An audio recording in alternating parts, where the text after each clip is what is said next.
becomes only a police officer when they are in uniform. No. Police officers can identify themselves, even when they are in civilian.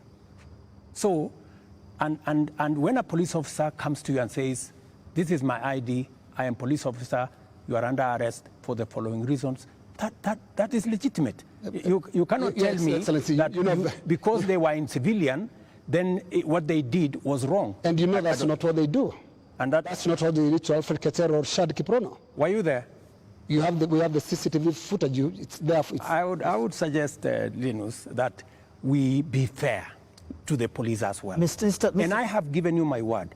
Any police officer who does anything beyond the provisions of the law know the consequences.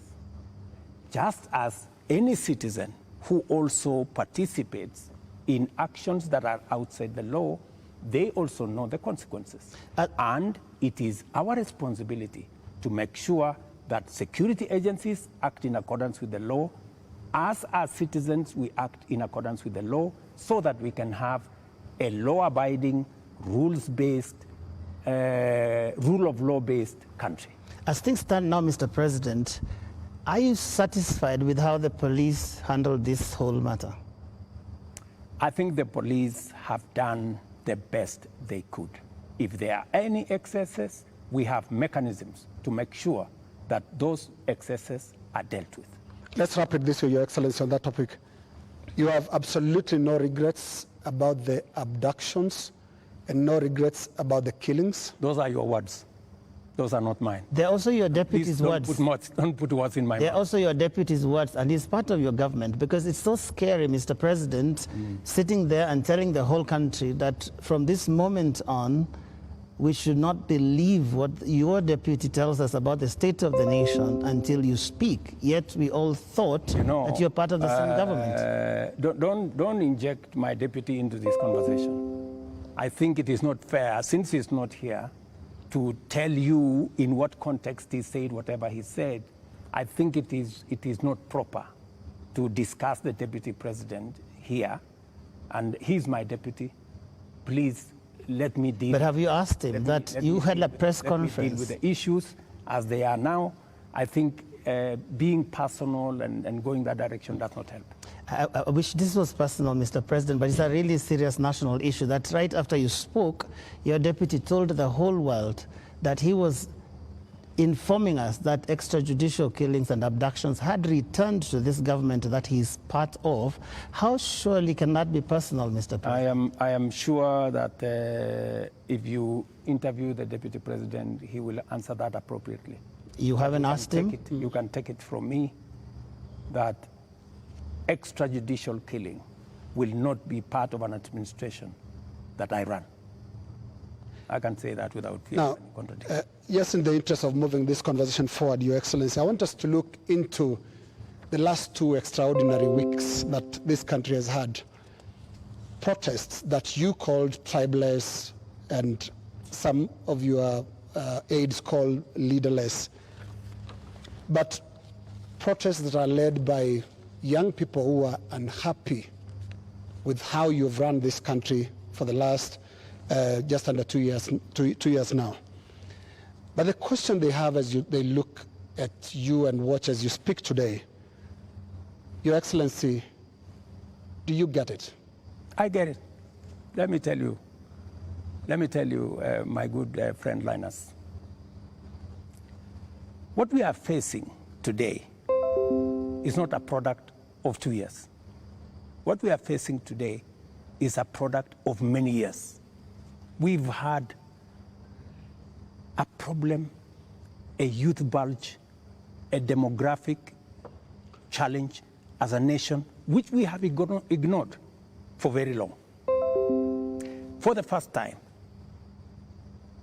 I have decided that I am going to be deliberate, I am going to be intentional on tackling the challenge of young people and unemployment in Kenya. First time, there is an administration that thinks about the young people. Let me give you 3 examples, maybe 4. Well, let's keep it within the 2 weeks, please. No, it's okay. It's the 2 weeks. Yes. But don't look at the 2 weeks in isolation.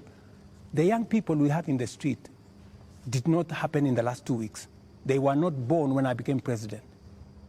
They were not jobless when I became. They did not become jobless when I became president. But I want us to. These are young people who, over the years, we have close to 4.5 million young people who are out of school, out of college, with degrees, certificates, diplomas, without jobs. And that is why I have done 4 things.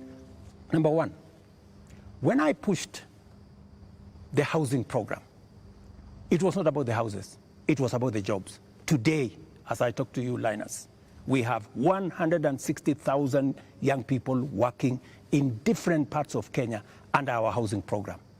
In Mukuru here in Nairobi, and I challenge you, Linus, to go there tomorrow, there are close to 4,000 young people working who were jobless. Number 2, I have a whole program on digital jobs. I was in Ruto now, with the MP for. Just allow me. Allow me to interrupt you. No, allow because me. There are risks on both ends of this interview. No, you told me about Your Excellency, the young people. Talk about the last 2 weeks. The young people are saying, you don't get it. You don't understand what they're talking about. Now, what is the trigger here? They're saying there was this conversation about the finance bill that your government, until the other day, could not listen to anybody. It's not about the housing project, it's about listening. They are saying yours is not a listening presidency, and yours is not a listening government. How best can I listen to the young people of Kenya if I am not addressing their issues? And that is why I want to tell you, Linus, these young people, what is their biggest issue? They have talents. They have gone to school. They have no jobs. That is the problem. And I am addressing those issues. Housing is one of them. Digital jobs is another. I was in Ruto with Simon Kingara, the MP for Ruto, launching an ICT hub that will is actually hiring already 5,000 young people. Our whole plan, including what was in the finance bill, was to increase CDF by 10 billion shillings to roll out ICT hubs in every ward in the Republic of Kenya, so that we can hire young people, train them, put them on digital jobs. I have a third program on export of labor. Mr. President. I have a fourth program on manufacturing, to be able to create more opportunities for the young people of our country.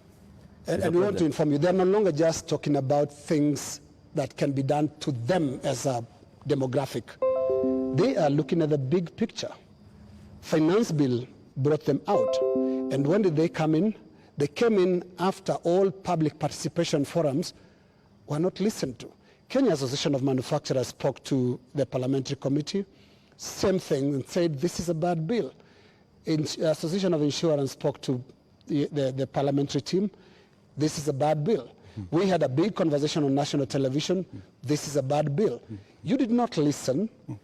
You had a meeting here with your UDA MPs and at some point told them to pass it as it is. And until the last week, that was the first Tuesday when the protests were there, when now you offered to some amendments. They're saying you're just not listening, and it's not about them, it's about the big picture issues, and we'll come to them, including the question of corruption, which is not really a youth thing. Indeed, Mr. And just to add on to that, Mr. President, respectfully, Mr. President, I just want to come in your analysis. I just want to add on to that, Mr. Because I want to add on because let me just finish it. It's the same question. It's the same question.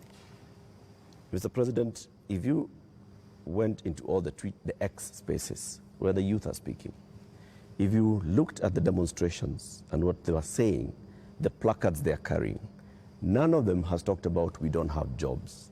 None of them have talked about the housing jobs are not enough for us. None of them have talked anything about what you have mentioned. So it's not that they are not seeing about the jobs. it is beyond that, Mr. President, and respectfully I want to put it to you that you're not hearing what they're saying. In fact, they only had after the protests, after all those things you described, that's the time that you came and said, I have listened. Let me tell you the following. The rejection of the finance bill, and this goes to what Linus has said, that we didn't hear anything. Let me tell you, the process of a finance bill. In fact, you know, many people believe in Kenya that the finance bill is an invention of William Ruto. It is not an invention of William Ruto. The finance bill is an instrument that has been with us ever since independence. Only that we have made it much more transparent. Only that we have brought out more to the public. And that is why there is greater interrogation of what government is doing, especially after the new constitution that made public participation not a sterile provision of the constitution, but public participation to be an integral part of lawmaking, an integral part of managing the country. Let me tell you, when we took the bill, when we formulated the bill, it had 346 billion of new revenue. When MPs went out to the public said, we don't think this is good. We don't think this is good. It was reduced by 140-something billion shillings. It remained just 200 billion. Doesn't that amount to listening? No, it doesn't. That the public said, reduce this by... No, it doesn't, Mr. President. And that's why I said reject it. Just wait. No, we are talking about listening. Yeah. Just relax. We're talking about listening, okay? So the public said, reduce this by 146. We sat down, we cut down the areas, we reduced it to 200. What went into the space was the people who wanted to mislead the public, to say, oh, you see, in fact, everything you have been told is still there. This was not removed. These people are not listening. These people are not listening. And let me tell you, my good friend Latif, we have dropped the finance bill. Yeah? What does that mean? It means we have gone back almost 2 years. It means that this year we are going to borrow 1 trillion shillings to be able to run our government.